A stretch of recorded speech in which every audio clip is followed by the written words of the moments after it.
Alors, bonjour et bienvenue à cette nouvelle vidéo.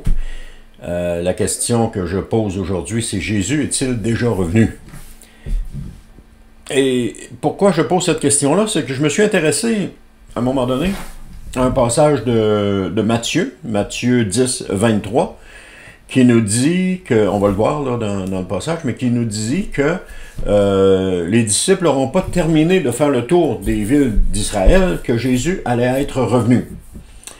Et ça m'a intrigué parce que, est-ce que Jésus est revenu? Est-ce que Matthieu s'est trompé? Est-ce que Jésus a dit quelque chose, mais c'était pas ce qu'il voulait dire? Alors, ça m'a intrigué, puis ça m'a amené à me poser certaines questions. Et c'est ce que je veux vous faire part aujourd'hui de mon étude, de mon analyse de tout cela. Alors je commence en disant, parmi les déclarations les plus intrigantes de Jésus, 3 passages ici retiennent particulièrement mon attention. Alors Matthieu chapitre 10 verset 23, Marc chapitre 9 verset 1 et Luc chapitre 9 verset 27. On va les voir ensemble séparément les 3. On va les voir ensemble séparément, ça fait un petit peu un pléonasme, mon affaire, là, mais... Donc, ils contiennent tous une promesse solennelle qui est prononcée devant les disciples, que Jésus a prononcée devant les disciples.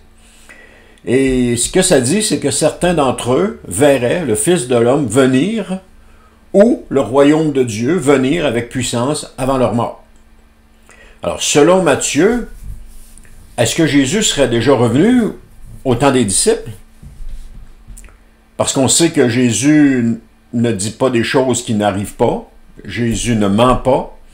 Jésus, vous comprenez ce que je veux dire? Quand il dit quelque chose, ça arrive. Alors, c'est ça qui m'a fait me poser la question. Et selon Matthieu, est-ce que Jésus serait déjà revenu au temps des disciples? Nous savons bien que non, Jésus n'est pas encore revenu. En tout cas, la Bible ne mentionne pas que Jésus est revenu. Elle nous mentionne quand est-ce qu'il va revenir, mais ça, elle ne nous dit pas qu'il est revenu. Mais pourquoi est-ce que Matthieu dit cela d'abord? À première vue, ces paroles semblent contredire l'attente d'un retour glorieux de Jésus à la fin des temps. Pas compliqué.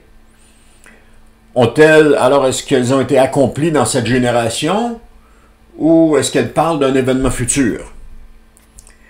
D'après Matthieu, ça serait accompli avant qu'il ait terminé de faire le tour des villes d'Israël. Ou s'agit-il d'un retour final de Jésus ou d'une autre venue, d'une autre manifestation de sa royauté? C'est ce qu'on va découvrir ensemble, c'est ce qu'on va voir ensemble et c'est quand même assez intéressant. Donc, pour répondre avec justesse, il est essentiel de replacer chaque déclaration dans son contexte immédiat. On ne peut pas prendre un passage puis le sortir de son contexte pour lui faire dire quelque chose qu'il ne dit pas. Il faut le prendre dans son contexte. On va aussi comprendre la nature des paroles prophétiques et de reconnaître la progressivité de la révélation du royaume. Alors, ce que nous découvrirons ici, c'est que Jésus ne ment jamais. Et ce qu'il a promis, il l'a accompli, non pas selon les idées humaines d'un royaume terrestre visible, mais selon le plan divin d'un règne spirituel puissant et déjà actif dans l'histoire. Alors, le premier point qu'on va voir, c'est Matthieu 10, 23, et j'ai appelé ça « Une parole de jugement et de réconfort en contexte de persécution ». C'est Matthieu 10, 23 nous dit « Si l'on vous persécute dans une ville, fuyez dans une autre. Vraiment, je vous l'assure, vous n'achèverez pas le tour des villes d'Israël avant que le Fils de l'homme vienne. » Donc, dans le contexte immédiat du verset, on peut voir que Jésus envoie ses disciples en mission. Ça, c'est dans Matthieu 10. Il les prépare à être persécutés, rejetés, traqués. Il leur donne des instructions très pratiques et spirituelles et les avertit que la mission ne sera pas facile. Toutefois, au verset 23, il leur annonce une promesse quand même troublante. Il leur dit « Le Fils de l'homme viendra avant même qu'ils aient fini leur mission dans les villes d'Israël. » Et soyons honnêtes, cette déclaration-là ne parle pas du retour final de Jésus à la fin des temps. Ce n'était pas une déclaration de Jésus parce que ça nous dit dans Matthieu 24 que le Père seul sait le moment du retour de Jésus, que même Jésus ne le sait pas. Donc Jésus n'a pas avancé ça en disant, bon, ça va peut-être être à peu près dans ce temps-là que ça va se faire, à peu près dans ce moment-là, donc je vais leur dire ça, puis ils vont être contents, puis tout le monde va s'accommoder avec ça. Puis si ça n'arrive pas, ben c'est pas grave. On sait bien que Jésus ne parle pas de cette façon-là. On sait bien qu'il ne fait pas ces choses-là. Ben, alors cette déclaration, comme je viens de dire, elle ne parle pas du retour final de Jésus à la fin des temps. Parce que ça, c'est autre chose. Mais elle parle plutôt d'une venue en jugement et en affirmation de sa royauté visible historiquement. Et vous allez comprendre à mesure qu'on va avancer. Elle peut, cette venue en jugement de Jésus, elle peut s'accomplir dans la résurrection par laquelle Jésus est déclaré Fils de Dieu avec puissance. On voit ça dans Romains 1,4. Que l'inauguration du règne du Messie à la Pentecôte. Ou plus directement, dans la destruction de Jérusalem en 70 après Jésus-Christ. Ici, la destruction de Jérusalem, c'est l'événement qui démontre publiquement que Jésus a mis fin au système sacrificiel et confirmé que Dieu, a mis fin au système sacrificiel de l'Ancien Testament et confirmé son Fils comme juge et roi. Donc, cette dernière interprétation est renforcée par le contexte. Jésus parle à ses disciples, envoyés en Israël, et il parle d'un jugement avant qu'ils aient fini de visiter les villes. Donc, il est possible que Jésus parlait justement de la destruction de Jérusalem en l'an 70. À ce moment, les disciples ne savaient pas la date, mais Jésus devait évidemment le savoir. Et en même temps, la destruction de Jérusalem, c'est la fin de la prophétie de Daniel. La prophétie de Daniel se termine là, avec la destruction de Jérusalem. Juste une parenthèse comme ça, j'ai essayé de faire le calcul, Artaxerxès, etc., puis savoir... Mais c'est impossible de savoir les dates exactes parce que, à travers le temps, les calendriers ont changé. Ils ont passé de un à l'autre à plusieurs reprises. Je n'ai pas le nombre de fois où est-ce que le calendrier a changé. Et c'est très difficile d'arriver à dire, ben c'est cette époque-là, c'est à cette date-là, et puis de calculer les choses. On peut pas le faire. La seule chose qu'on peut faire, c'est de voir l'ensemble de la prophétie. Et puis, il y a des choses qui sont intéressantes. Ça nous dit que après la sortie après le décret qui a été annoncé, il se passe tant d'années pour la reconstruction du temple. Après ça, il se passe tant d'années où est-ce que les Juifs vivent en terre d'Israël. Et après ça, on a le Jésus qui est mis à mort au milieu de la semaine. Donc, ça nous démontre que Jésus a eu un ministère de 3 ans et demi, parce qu'une semaine, c'est 7 ans. Donc, il y a eu un ministère de 3 ans et demi. Et ensuite de ça, il y a la destruction de Jérusalem en l'an 70, où le système sacrificiel a pris complètement fin.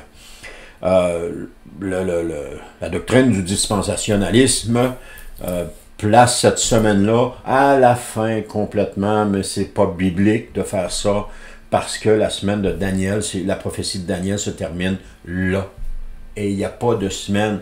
Et on dit, le oint, c'est l'antéchrist. Mais nulle part dans la Bible, nulle part, je dis bien nulle part dans la Bible, l'antéchrist n'a été appelé oint. Le oint en question, c'est Jésus. Et lui, il est appelé oint dans la parole de Dieu. Mais jamais l'antéchrist a été appelé oint, jamais Satan a été appelé oint. C'est Jésus qui est loin.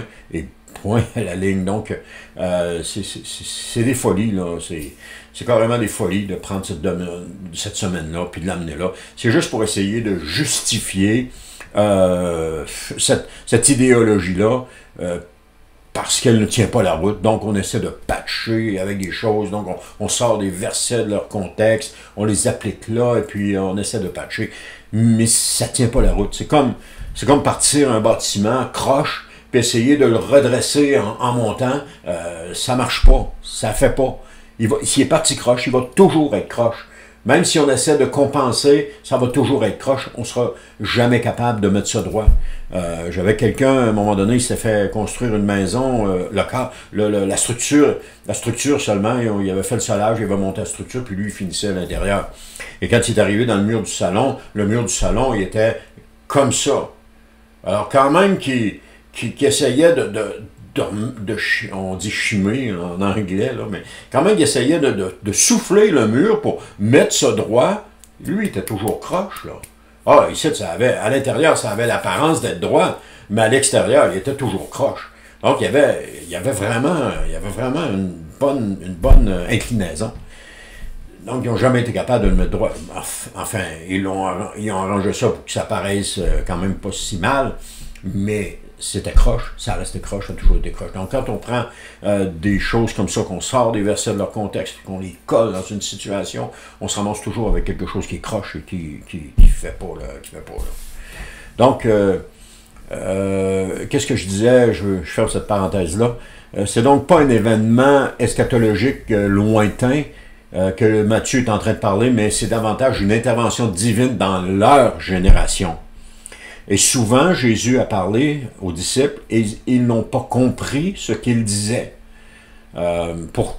Qu'importe la raison, ça n'a pas d'importance. Ils n'ont pas compris ce que Jésus disait. Et même nous, aujourd'hui, on regarde les écrits comme celui-là, puis on ne peut pas comprendre. On peut pas comprendre si on ne creuse pas un petit peu pour savoir qu'est-ce que Jésus voulait dire vraiment. Et sans l'aide de l'Esprit de Dieu non plus, on ne peut pas comprendre. On a besoin de l'Esprit de Dieu pour nous éclairer, pour nous aider à comprendre. Mais toujours en gardant les versets dans leur contexte. Toujours. Donc, c'est pas un événement eschatologique lointain, mais c'est davantage une intervention divine dans leur génération. Alors, pourquoi Matthieu mentionne que Jésus va venir? Est-ce que c'est une erreur d'interprétation? Alors, pour mieux comprendre, il nous faut regarder d'abord les deux autres références sur le même sujet. Le deuxième point, c'est Marc, qui dit, vraiment, Marc chapitre 9, verset 1, « Vraiment, je vous le déclare, pardon, quelques-uns de ceux qui sont ici présents ne mourront pas avant d'avoir vu le règne de Dieu venir avec puissance. » Donc, pour Marc, c'est une annonce du royaume avec puissance imminente pour certains disciples. Donc, certains ne mourront pas avant d'avoir vu le règne de Dieu venir avec puissance. Juste une parenthèse que je peux faire ici. Pierre et Jean, à la belle porte, lorsqu'ils ont guéri le malade, ils ont vu le royaume de Dieu venir avec puissance. Lorsque les 120 dans la chambre haute, lorsqu'ils ont reçu le baptême du Saint-Esprit et qu'ils ont vu les flammes de feu, le bruit, etc., puis le parler en langue, ils ont vu le règne de Dieu venir avec puissance, parce que ça s'était jamais fait auparavant. Lorsque Pierre a prié pour Dorcas et qu'elle a été ressuscitée, ils ont vu le règne de Dieu venir avec puissance. Lorsque Pierre a prié pour Corneille et toute sa maisonnée a été remplie du Saint-Esprit, ils se sont mis à parler en d'autres langues, ils ont vu le règne de Dieu venir avec puissance. Quand Paul est parti prêcher et qu'il y a eu des guérisons, des gens qui ont été sauvés, etc., ils ont vu le règne de Dieu venir avec puissance. Déjà là, lorsque Paul, Saul de Tarse a été converti au christianisme, ils ont vu le royaume de Dieu venir avec puissance et ça pourrait ne pas arrêter. Je pense que c'était ça que Marc voulait dire. Donc, le contexte immédiat de ce verset de Marc 9.1, nous voyons que juste avant ce verset, dans Marc 8, 34 à 38, Jésus appelle ses disciples à le suivre, à renoncer à eux-mêmes et à porter leur croix. Il parle aussi du Fils de l'homme venant dans la gloire du Père. Puis il déclare que certains de ses auditeurs verront le royaume venir avec puissance avant leur mort. Alors si on parle du royaume venir avec puissance, Paul, Pierre, Jean et les autres ont vu le royaume venir avec puissance avant leur mort. Ici, Marc parle du royaume qui va venir avec puissance. Donc, la venue du royaume avec puissance fait référence à un événement majestueux et transformateur, mais pas encore final ou universel. Donc, on ne parle pas du royaume de Dieu à la fin des temps qui vient avec le retour de Jésus pour instaurer son royaume éternel. On ne parle pas de cela. Donc, il s'agit très probablement de la résurrection et l'ascension de Jésus. Vous voyez, je ne l'avais pas mentionné dans le chose, mais c'est voir le royaume de Dieu venir avec puissance.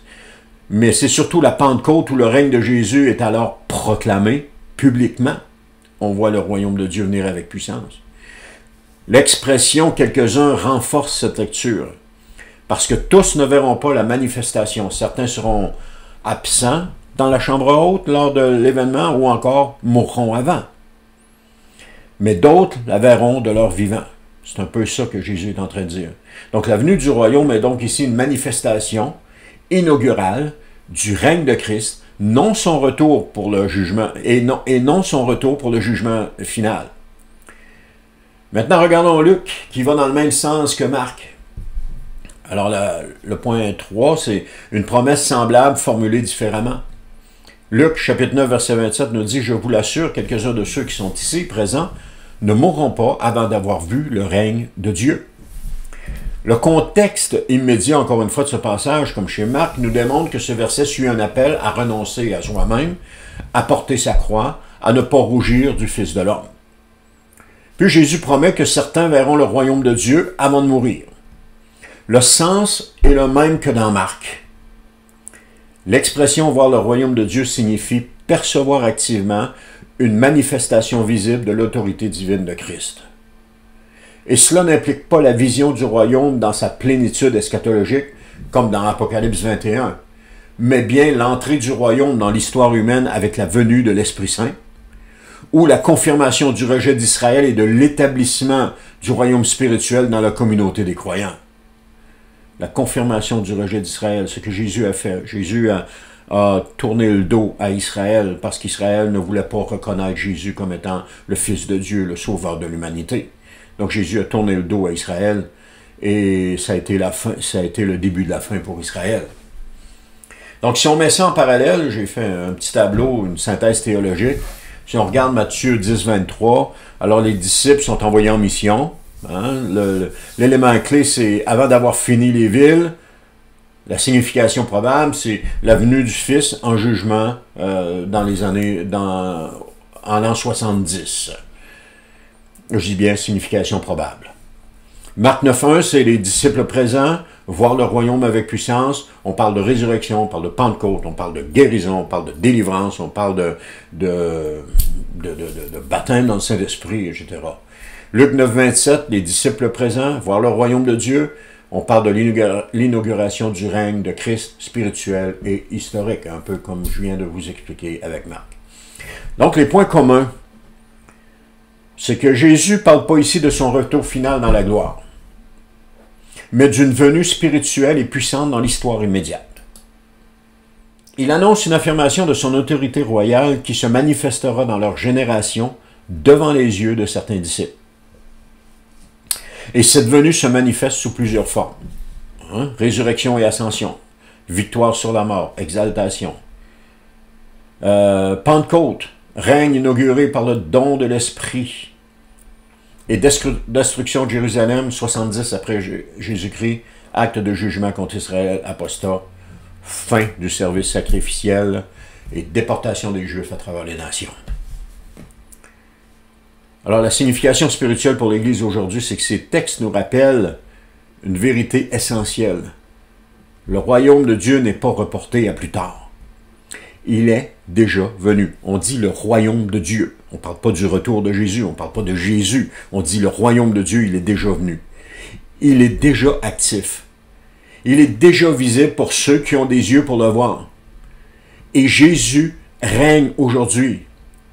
Il est venu avec puissance à la Pentecôte. Il gouverne son Église. Il transforme, juge et conduit l'histoire.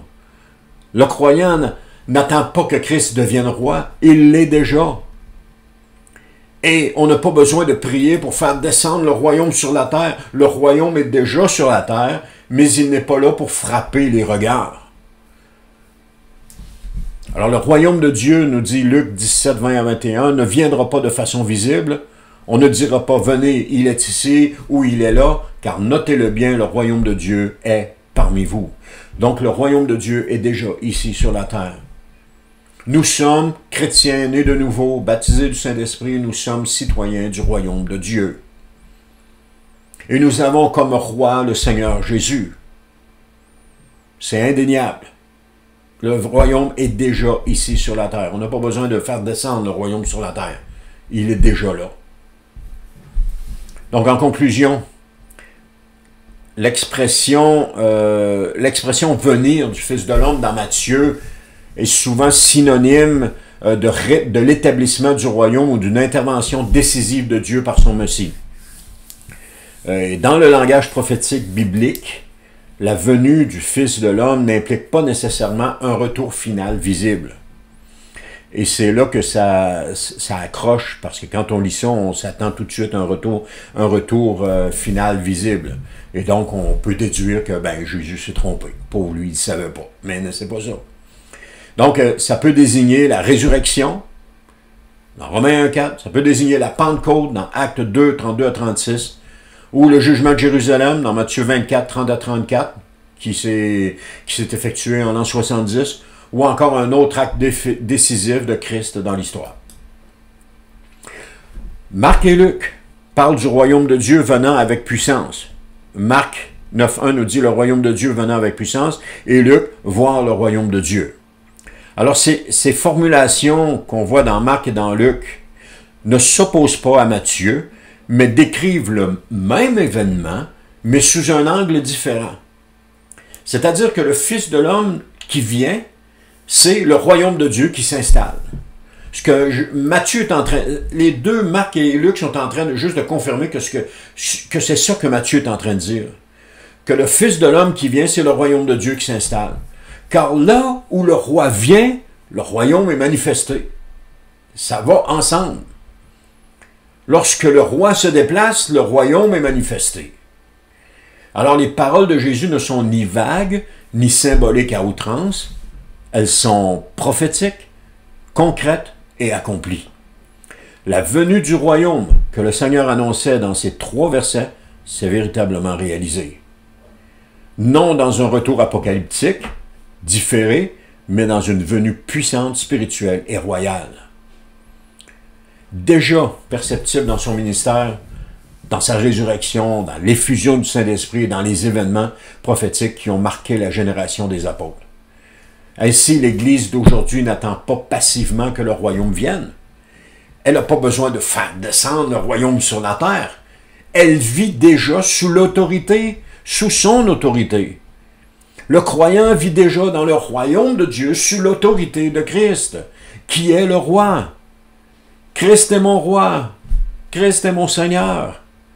Alors c'est important d'obéir à son roi, de donner allégeance à son roi et d'obéir à son roi. L'Église prie non pour faire descendre le ciel, mais pour entrer dans la réalité d'un royaume qui est déjà inauguré par la croix et confirmé par la résurrection et l'effusion du Saint-Esprit. Alors le défi pour nous n'est pas de spéculer sur l'avenir, mais de vivre dans l'obéissance au roi aujourd'hui. Car le Fils de l'homme est venu et il revient assurément au dernier jour pour prendre avec lui ses élus. Amen. Gloire à Dieu. J'espère que ça vous a plu. Alors je vous dis merci d'avoir été à l'écoute et on se dit à la prochaine pour une autre vidéo.